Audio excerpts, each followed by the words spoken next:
Alright friends, we're about to get started canning some ground beef. And if any of you have ever done this, you know how wonderful it is to have ground meat already in your pantry, ready for a quick meal.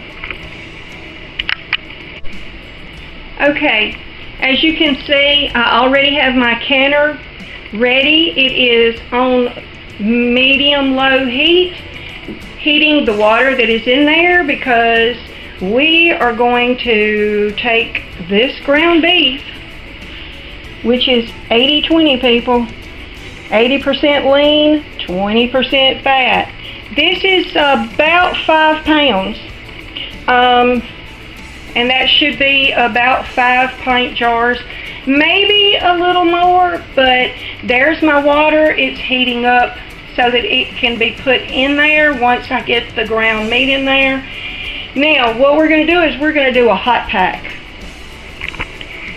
So the first thing I'm going to do is take that black cast iron skillet and I'm going to brown some ground beef. Now, I'm not going to cook it done. I'm just going to cook it till it's brown. And then we're going to pack it in the jars, put water in it to bring it to the 1-inch headspace, and then we are going to put our lids and our rings on it, put it in the canner, and we are going to, after venting the pressure canner, then I will begin the process of canning the ground beef for 75 minutes with a 10 pounds of pressure, which is what is required to have safely canned ground beef for my area. Alright guys, we're going to get started. Okay guys, so I don't know what happened to my huge Dutch oven, but I finally got all 5 pounds. Well, it's not quite 5 pounds, but it's close. Finally got all 5 pounds of the ground beef into this pan, and we are going to brown it, and then we're going to pack our jars. It's that simple. It's just going to be a little more time consuming getting this browned with all 5 pounds in here, but you know what? I've had bigger challenges than this, so I think I can handle it. So, I will bring you back once this is browned completely, the way I need it to be browned, and we will pack the jars. Looking forward to seeing you again in a few minutes. Alright, we are back. I have already drained the ground beef. Now, anybody that's ever canned ground beef knows that you can't get all the fat out of it, but you don't want all the fat out. But it's okay to have a little bit, but the majority of it I have drained out. And now we're going to load up our jars with hot ground beef. Just like so. Now remember, we've got to keep a 1-inch headspace. So, I'm going to put just a tad more in that. Not much.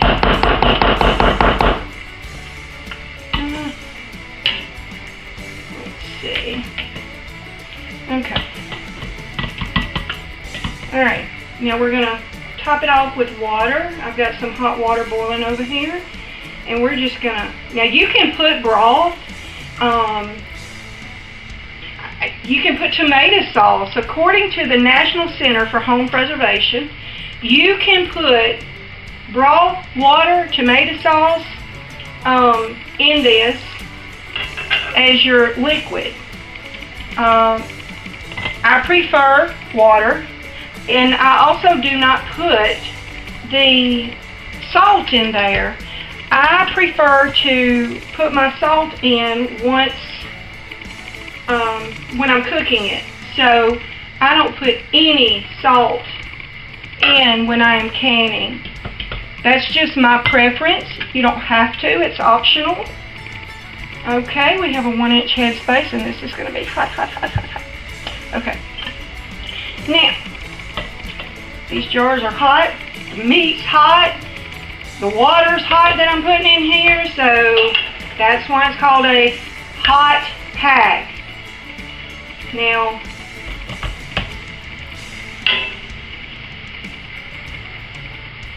I love canning, and I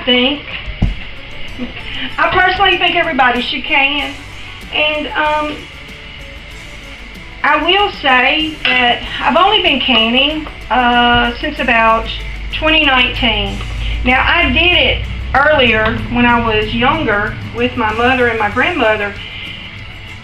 Yes, but I have found since I started canning and reading and doing everything the safe way that some of the things that my mother and grandmother did, well, let's just say I'm probably lucky to even be here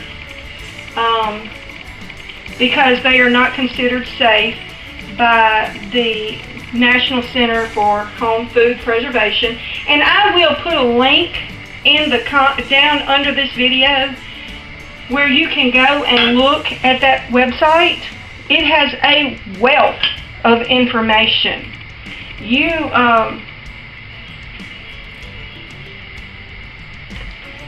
really need to make sure that you read a lot. I'm not saying be scared because it's really nothing to be scared about. You just need to be safe. That's all. Just be safe. That's the main thing. Can put that over there. Whew. Okay. And then alright, I'm going to go ahead and I'm going to finish filling this up, and I will bring y'all back when it's done, and I am getting ready to put these in the canner.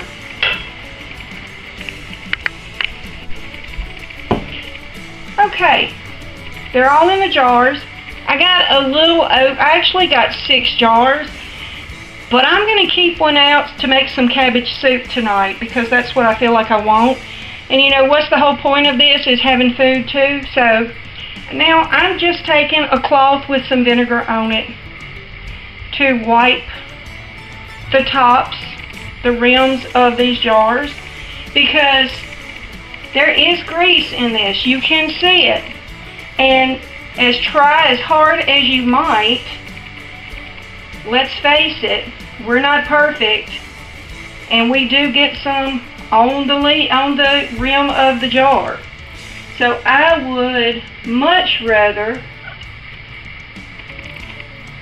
make sure that I am cleaning my jar. Oops, I can turn that off.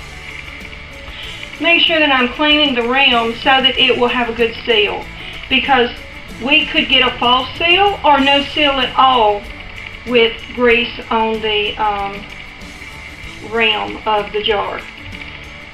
And of course I got to come back where I touched it. And you'll notice I do this several times. And that first jar that I filled, I'm not so sure that I actually debubbled it. So while I was off camera, I went back and I made sure that I debubbled. So now I'm just going to put my lids on here. Oops. Sometimes it's hard to get that magnet off.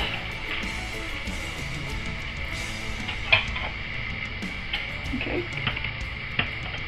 And here comes another. Oops. That's a strong magnet, folks. If you can, you know. Or maybe I got an excessively strong one. I don't know. I don't think I did. I think they're just all very strong. And now that I said that, it doesn't want to pick that one up. Imagine that.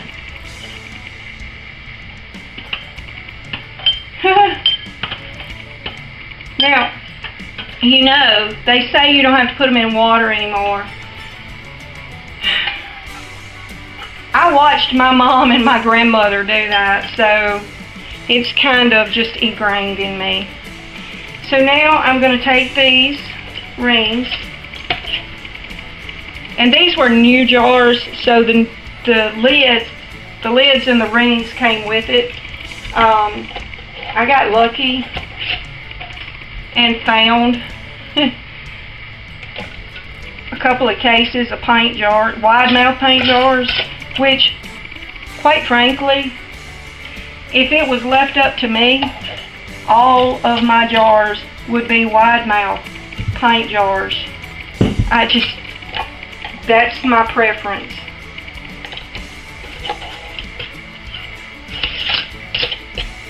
Fingertip tight. Oof.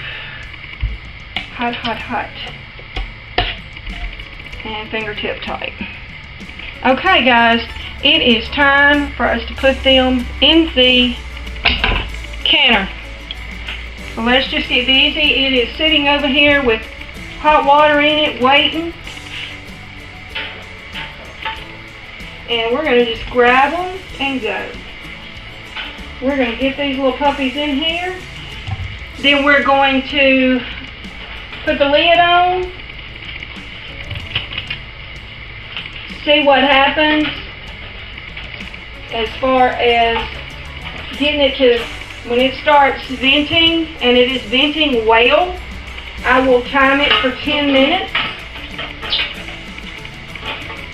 And then once that 10 minutes is up, I will put my jiggler on there.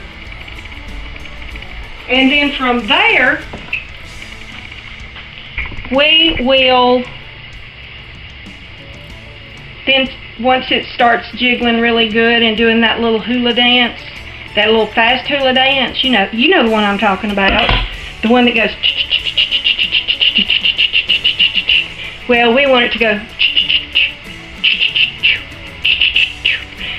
So, once it gets there, I'll turn the heat down a little bit, start my 75 minutes, and then we'll take it from there. I'll be back later.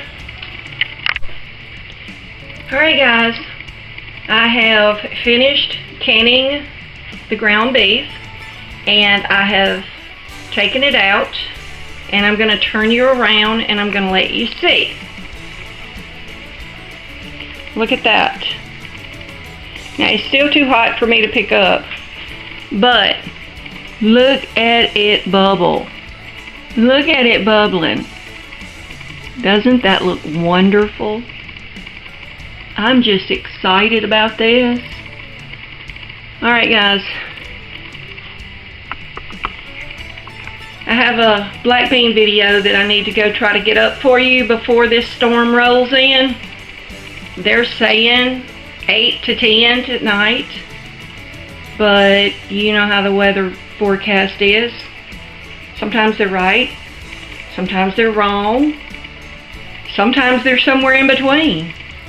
But anyway, I appreciate you coming to my channel and watching my videos. If you have any comments, please drop them down in the comments section under the video. If you are a subscriber, thank you from the bottom of my heart. And if you are not a subscriber, please consider clicking the subscribe button and then clicking the bell to decide how you get notifications. I really enjoy spending time with you on this channel, and I hope that there are some new canners out there who are learning some things, not just from me, but from all the other canners.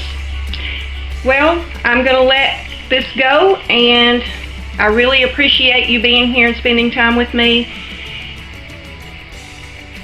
God bless you, and I'll see you in the next video.